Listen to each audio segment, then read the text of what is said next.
The art of self-defense. Okay, I was having a great week. No doubt about it. Not only did I get the blue ribbon on Wednesday, but on Thursday, the class got a long letter from Ms. Mack. She included a picture of her standing by a waterfall next to some very strange looking creatures. They look like hairy pigs or raccoony dogs. These are coatis, Miss Brisbane said, reading from the letter, pronounced coatis.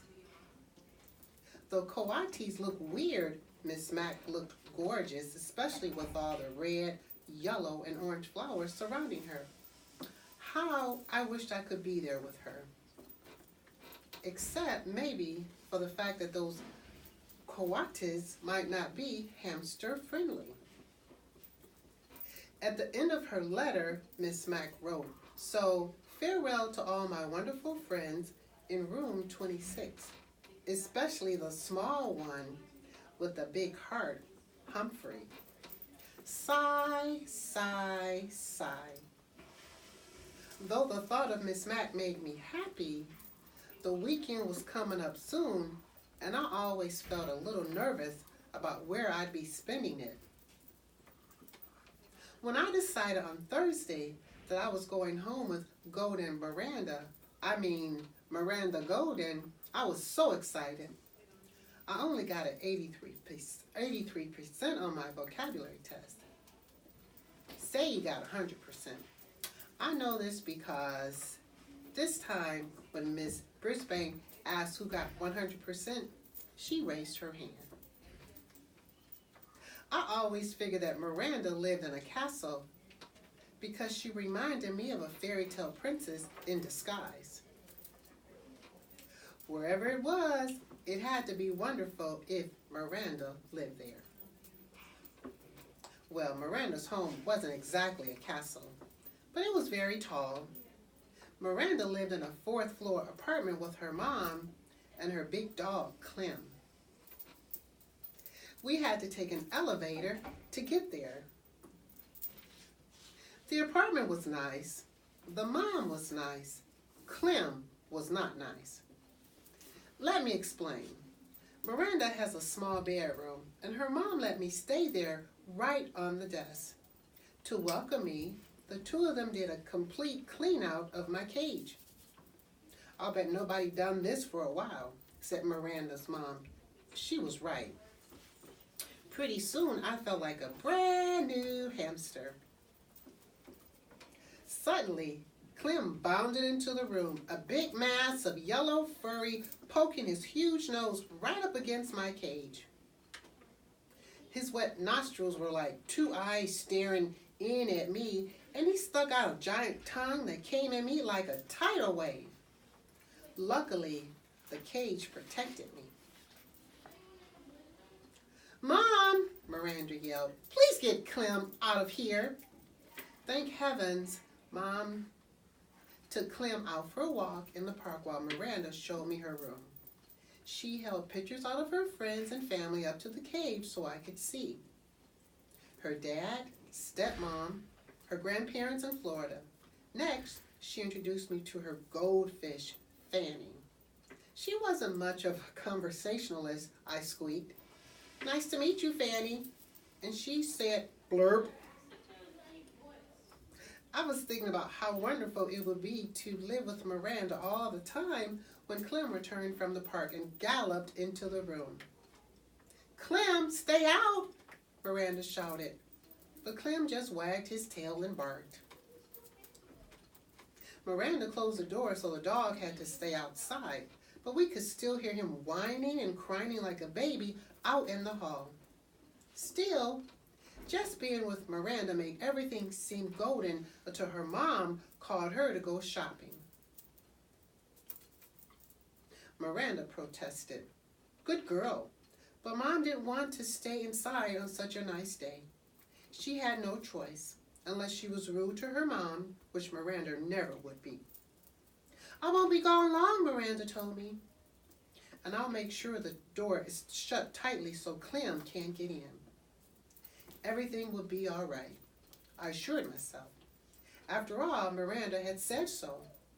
I was all set to get in a good day's time snooze. But as soon as the door to the apartment closed, Clem started whining outside the room. I could hear his big paws up on the door trying to push it open. I was a little nervous, but Miranda had assured me I'd be all right. After all, she wouldn't be gone long. Then I heard it, the slight turning of the doorknob, as Clem flung himself at the door repeatedly. What a barbarian he was! Suddenly the door swung open and Clem burst in and ran straight to my cage. I tried to distract him by spinning on my wheel. I can do that for hours, if necessary. I thought the spinning might even hypnotize him, like an old movie I'd seen with Miss Mag. Miss Mag, where was she when I needed her? But apparently all that spinning just excited Clem more. He started barking at me, but I couldn't understand a word he said. Now cut that out, I squeaked at him. That just seemed to make him more hot and bothered. He plopped his front paws up on the desk and stuck his nose against the cage door near the lock. The lock that doesn't lock. Easy now, calm down, I squeaked soothingly at the beast, but he kept poking his nose at the cage, showing me his huge tongue and huge teeth around it. Let me just say that Clem could stand some breath mints. He poked the lock again and again. I knew if he jiggled it enough, the door would swing open and I'd be history. Poor Miranda would never know what had happened to me. She might even cry. I couldn't stand the thought of Miranda crying. I hopped back on my wheel and started spinning with all my might, hoping to buy some time. Clem pulled back for a moment and stared at the wheel going round and around. Just let me say I'm glad that Clem is about 2 quarts low in the brain department. Whew, I'm a good spinner, but I was getting worried about how long I could keep it up when Golden Miranda rushed in. She never looked more beautiful to me than at that moment. Clem, stop it, she shouted in a very firm voice. Bad boy! Clem raced to her side, wagging his tail. Miranda's mom dragged old Clem out of the room and closed the door behind her. Woof, woof, woof. Miranda was very sorry. She opened the cage and reached in to pick me up. Poor Humphrey, she said, hugging me. She sat me on her desk and stroked me gently with one finger. I'm so sorry, Humphrey, so sorry. Oh, I don't know what felt better, the petting or Miranda's soothing words. Miranda felt so terrible about what had happened, she just let me play on her desk. She lined up books all along the edges so I wouldn't fall off. Then she let me wander around and see the sights. A desktop is a very interesting place in case you've never explored one. Miranda's desktop had a big cup with hearts all over it. The cup was filled with pencils.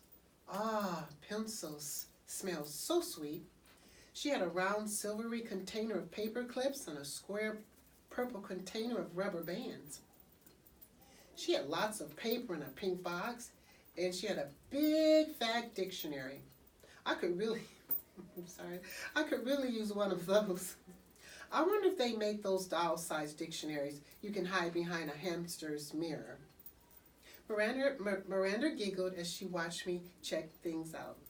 When I tried to climb into the paper clip box, she stopped me with her finger. No, no, Humphrey. Those would hurt you. She did the same thing when I tried to roll in the rubber band box. No, Humphrey. Rubber bands can be very dangerous, she told me. Well, I guess I knew that.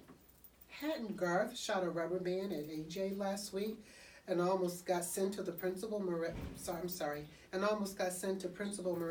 office? Hadn't AJ held his arm and said, ow, when the rubber band hit him? Anyway, I really enjoyed my time on the desk until I heard Clem barking. Then I made a beeline for home. Oh, Humphrey, I won't let Clem hurt you. honest," Miranda assured me as she gently held me back in my cage. I believed her, I really did. But when it was bedtime and Miranda's mom came into the room to say goodnight, she said some words that sent a chill up my spine. "Don't forget, we're going to the Nicholson's house tomorrow night," Miranda protested. "I hate to leave Humphrey. Clem gives him such a hard time." "Well, lock the door this time, honey. He'll be okay," her mom said.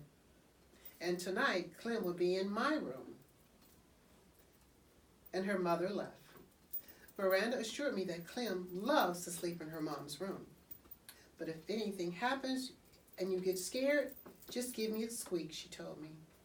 "Don't worry, I will," I assured her. I didn't sleep that night. For one thing, the stars on Miranda's ceiling glow in the dark, and they're so beautiful, I couldn't take my eyes off of them. For another thing, well, I'm nocturnal, but mainly I can't sleep because I was worried about Clem. After my experience that afternoon, I believed that no lock would hold him back. And how could a little hamster fight back? What weapon would I have against a big, hurry, bad breath, small-brained creature? What weapon indeed? I had an idea. Clem hadn't made a peep for hours, so I took a chance and quietly opened the lock that doesn't lock and dashed across the desktop to pick up weapon, just in case another encounter with Clem. Then I scampered back to the cage with it and quietly closed the door. I hid my weapon behind my mirror next to the notebook where no one could find it. Then I managed to get 40 winks or so of sleep around sunrise. Miranda and her mom kept Clem out of my sight all day until it was time for them to go to their party. "I'm still worried," said Miranda. "I'm locking your door with the key on the outside," her mom said. "I'm locking Clem in my room, and Humphrey's cage is closed tightly, right?" Miranda checked it. Everybody always checks it. It always seemed locked from the outside. It even makes a clicking sound. But from the inside, believe me, it's a piece of cake to open. Miranda seemed satisfied with the arrangement, but I wasn't. So I remained on high alert all that afternoon and evening, and here's what happened. After Miranda and Mom left, Clem barked for a while. Then I heard jiggling and joggling for about a half an hour. Next, I heard big hairy feet padding down the hall toward Miranda's room, toward my room. I sucked in my breath and waited. Yes, I knew Miranda's mom had locked the door with the key, but Clem didn't seem to let little things like that stand in his way. The doorknob squeaked and rattled. It twisted and turned. Nothing happened. But that didn't seem to bother Clem, the barbarian. He jiggled, rattled, and twisted it some more. When he got tired of that, he threw his whole body at the door. And then, very slowly, the door opened. Clem actually seemed surprised, but I wasn't. I had spent the last 2 hours carefully preparing for this moment. Not that my heart wasn't going thump, thump, thump very loudly. Even Fanny the fish seemed nervous. Clem trotted right up to the cage and stuck his big wet nose up against it. "Stay away. Keep your distance," I squeaked. "I'm warning you." Clem wasn't discouraged one bit. "Woof," he barked, sending a foul cloud of doggy breath my way. I didn't even flinch. He barked a few more times and then began poking his big nose against the cage door. I wondered if he actually knew the lock was broken. The time had arrived to put my plan into action. I was in grave danger and I had no choice. I would only have one chance at Clem because I only had one weapon, a rubber band. It had taken me a long time to get it hooked around the edge of my food dish. Now, I carefully pulled it back as far as I could, aiming directly at those big doggy nostrils. "You asked for it, beast," I squeaked. Then I let loose. The rubber band snapped and sailed through the air, hitting Clem squarely on the nose. He yelped like a baby and raced out of the room as if he had seen a ghost. Too bad I still didn't have my ghost costume. That would have been a nice touch. I guess Clem wasn't quite as dumb as I thought, because he never even tried to come back in the room again. Of course, Miranda and her mom were really puzzled when they came home and found both bedroom doors unlocked and Clem cowering under the living room sofa. "I don't get it," said Miranda. "Humphrey looks just fine. Maybe it was a burglar." But Miranda's mom checked the closets and drawers and nothing was missing. "Now, that's a mystery," said Miranda's mother after she searched the whole apartment. Miranda stared at me, shaking her head. "If only Humphrey could talk," she said. "But I can if you just listen," I told her. "I bet you have lots to tell us," Miranda continued, not understanding my squeaks. "Yes, I do," I thought. "Enough to fill a book." Tip 9. Hamsters do not enjoy contact with other animals. A cat or dog may eat a hamster or at least do it bodily harm.